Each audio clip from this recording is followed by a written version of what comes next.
Hello, good morning. അപ്പോൾ ഇന്നത്തെ ഒരു ലീവ് ദിവസമാണ് കേട്ടോ. ഒന്ന് ലീവല്ല, ഞാൻ ലീവ് ആക്കിയതാണ്. അപ്പോൾ ആ ഒരു ദിവസത്തെ പണി ഇതാ മൂപ്പര് സ്റ്റാർട്ട് ചെയ്തു. അതിൻ്റെ പുറകെ ഞാനും വരണം. ഞാനിപ്പോൾ അടുക്കളയിൽ സമയത്തൊക്കെ ഞാൻ അടുക്കളയിൽ പണികളാണ്.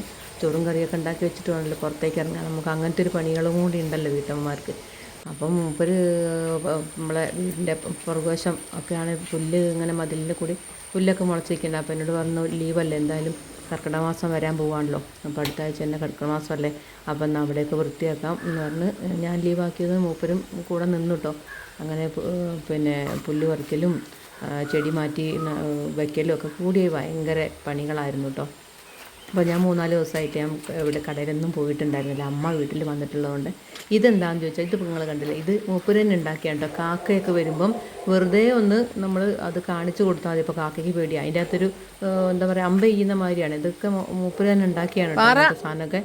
അപ്പോൾ അത് അതിൻ്റെ അകത്ത് ആക്കിയിട്ട് കാക്കേനെ ഇങ്ങനെ കാണിച്ച് വെറുതെ ഒന്ന് എഴുതി കൊടുത്താൽ മതി. പിന്നെ കാക്ക പരിസരത്ത് നിൽക്കില്ല. ഭയങ്കര കരച്ചിൽ. അവിടെ ഇടയിൽ കൂട് കൂട്ടിയത് കൊണ്ട് കാക്ക ഭയങ്കര കരച്ചിൽ. അപ്പോൾ അതിങ്ങനെ പണിയെടുക്കുന്ന സമയത്ത് ഭയങ്കര സൂര്യക്കേടാണ് മൂപ്പർക്കത്. പിന്നെ ഇതെൻ്റെ അമ്മയാണ് കേട്ടോ. അമ്മ 4 ദിവസം വീട്ടിലേക്ക് കൂടാൻ വന്നതാണ്. അപ്പോൾ അങ്ങനെ പോയി ഞങ്ങൾ കൂട്ടിക്കൊണ്ടു കേട്ടോ. വീഡിയോ എടുക്കുന്ന മുപ്പത്തി അറിയത്തില്ല. മോനോട് വർത്താനം പറഞ്ഞുകൊണ്ട് നിൽക്കുകയാണ്. അതിൻ്റെ ഇടയിൽ കൂടി ഞാൻ പോയത് എടുത്തതാണ് കേട്ടോ. അപ്പോൾ അമ്മ വീട്ടിലുള്ളത് കൊണ്ടാണ് ഞാൻ 4 ദിവസം ലീവാക്കി വീട്ടിൽ നിന്നത്. അങ്ങനെ പിന്നെ നമ്മളെ മൂപ്പണിൻ്റെ വീടാണിത്. അപ്പോൾ അവിടെയൊക്കെ അവളെ പണി എന്താണെന്ന് വെച്ചാൽ ഈ ചക്കയുള്ള കാരണം ചക്കയൊക്കെ ഭയങ്കര ഇഷ്ടമാണ് അവൾക്ക്. അപ്പോൾ ചക്ക വെട്ടുന്ന കാണുമ്പോഴേക്കും അവൾ കരയാൻ തുടങ്ങും. അങ്ങനെ ചക്കയൊക്കെ കൊടുത്തിട്ടുണ്ടെങ്കിൽ കടിച്ച് വലിച്ച് മട്ടലൊക്കെ പിടിച്ച് വലിച്ച് കൊണ്ടുവന്ന് വിട്ടിടും. അങ്ങനെ അവിടെയൊക്കെ ഇതാക്കി ഇട്ടതാണ്. അപ്പോൾ അങ്ങനത്തെ ഒരു ഒഴിവ് കിട്ടിയപ്പോൾ പിന്നെ അവിടെയൊക്കെ വൃത്തിയാക്കി അവളെ കൂട് പിന്നെ ഇതൊക്കെ കൂടി മാറാലി ഒക്കെ തട്ടി അങ്ങനത്തെ ഒരു പണികളൊക്കെ ഉണ്ടാവുമല്ലോ നമുക്ക്. അങ്ങനെ ഇന്നത്തെ ഒരു ദിവസം മൊത്തം പണിയായിരുന്നു കേട്ടോ. രാവിലെ ഒരു 10:30 തുടങ്ങിയതാണ് പണി.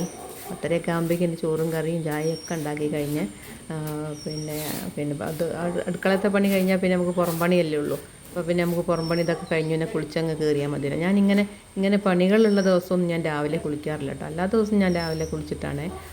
ഇപ്പോൾ പണികൾ പിന്നെ നമ്മൾ പിന്നെയും കുളിക്കുക, അതൊന്നും എനിക്ക് പറ്റില്ല. ഒരു കുളി രാവിലെ വൈകുന്നേരം ഒരു കുളിക്കുക എന്നല്ലാണ്ട്. അപ്പോൾ പിന്നെ ഇതെല്ലാം കൂടി കഴിഞ്ഞിട്ട് പിന്നെ കുളി തന്നെ കഴിഞ്ഞാൽ പിന്നെ നമുക്ക് ചോറ് നിന്ന് അവിടെ ഇരുന്നാൽ മതിയല്ലോ. അങ്ങനെ രണ്ടാമത്തെ പണിയാണ് കേട്ടോ. അടുത്ത പണി എന്താണെന്ന് വെച്ചാൽ കർക്കിടക മാസം വരുമ്പോൾ ഞാൻ എല്ലാവരും അങ്ങനെ ചെയ്യാൻ മതി, എനിക്കറിയത്തില്ല. ഞാനിങ്ങനെയാണ് കേട്ടോ. വീടൊക്കെ ജനലും വാതിലൊക്കെ പിന്നെ തുടച്ച് എല്ലാ ആഴ്ചയിലും നമുക്ക് ഒഴിവ് കിട്ടുന്ന സമയം പോലെ ചെയ്യും കേട്ടോ. ഞാൻ അങ്ങനെ ദിവസം അല്ലെങ്കിൽ ഇന്ന ദിവസം എന്നൊന്നുമില്ല. ഇല്ലാണ്ട് വൃത്തികേടായി കാണുമ്പോഴൊക്കെ നമുക്ക് ചെയ്യുന്നതാണ്. അപ്പോൾ ഇതിപ്പം ജനലും ഇതൊക്കെ വാതിലൊക്കെ തുടച്ച് ഇതൊക്കെ ഈ പണികളൊക്കെ നേരത്തെ ചെയ്താൽ പിന്നെ നമുക്ക് വ്യാഴാഴ്ചയാണല്ലോ കർക്കിടക മാസം 1-ാം തീയതി വരുന്നത്. അപ്പോഴേക്ക് എന്താ പറയുക, വീട് ഒന്നിച്ച് മുക്കുന്ന മാതിരി ആക്കണം കേട്ടോ. എല്ലാം വൃത്തിയാക്കി വയ്ക്കണം. ഞാൻ രാമായണം വായിക്കാറുണ്ട്. അപ്പോൾ അതുകൊണ്ട് രാമായണം വായിക്കുന്നതിനെ കൊണ്ട് നമുക്ക് വീടും എല്ലാം ഒന്ന് ശുദ്ധമാക്കണം കേട്ടോ നന്നായിട്ട്. അപ്പോൾ അങ്ങനെ എല്ലാവരും വീട്ടിലും അങ്ങനെ ചെയ്യാറുണ്ടാവും എന്ന് തോന്നുന്നു എനിക്ക്. ഞാൻ ശീബോധി വയ്ക്കാറുണ്ട്. അപ്പോൾ അതൊക്കെ ആയതുകൊണ്ട് എനിക്കൊന്നുകൂടി വീട് ഈ ഒഴിവ് കിട്ടിയ ദിവസം നമ്മളെ കൊണ്ട് പറ്റുന്ന പോലെ പണികൾ ചെയ്തു കഴിഞ്ഞാൽ പിന്നെ നമുക്ക് ബാക്കിയുള്ള പണികൾ കുറഞ്ഞ പണികളല്ലേ ഉണ്ടാവുള്ളൂ. ഒരാളല്ലേ ഉള്ളൂ. ഞാൻ മോള് ഇവിടെ ഇല്ലാത്ത കാരണം എനിക്ക് നല്ല ബുദ്ധിമുട്ടുണ്ട്. മറ്റേ കുറേയൊക്കെ അവളങ്ങാക്കിക്കൊള്ളുമായിരുന്നു. അങ്ങനെ അത് ചെയ്തുകൊണ്ട് നിൽക്കുമ്പോൾ ഞങ്ങൾക്കൊരു തുണിക്കാരൻ വരാണ്ട് കേട്ടോ. ഗൂഡല്ലൂർ സുരേഷ് എന്നാണ് അവൻ്റെ പേര്. അപ്പോൾ അവൻ്റെ അടുത്താണ് ഞങ്ങൾ നൈറ്റികളും എല്ലാ സാധനങ്ങളും അവൻ്റെ ആ ഓട്ടോറിക്ഷേൻ്റെ അകത്ത് ഉപ്പ് തൊട്ട് കർപ്പൂരം വരെ എന്നൊക്കെ പറയുന്ന പോലെ അവൻ്റെ ഓട്ടോറിക്ഷേൻ്റെ അകത്ത് എല്ലാ സാധനങ്ങളും ഉണ്ട്. നമുക്ക് വീട്ടിലേക്ക് വേണ്ട എല്ലാം ഉണ്ട്. ഇനി നമുക്ക് എന്തെങ്കിലും ആവശ്യമുണ്ട് അവനോട് പറഞ്ഞു വിട്ടാൽ അടുത്ത ആഴ്ച വരുമ്പോൾ അവൻ എല്ലാ വെള്ളിയാഴ്ചയാണ് കേട്ടോ വരിക.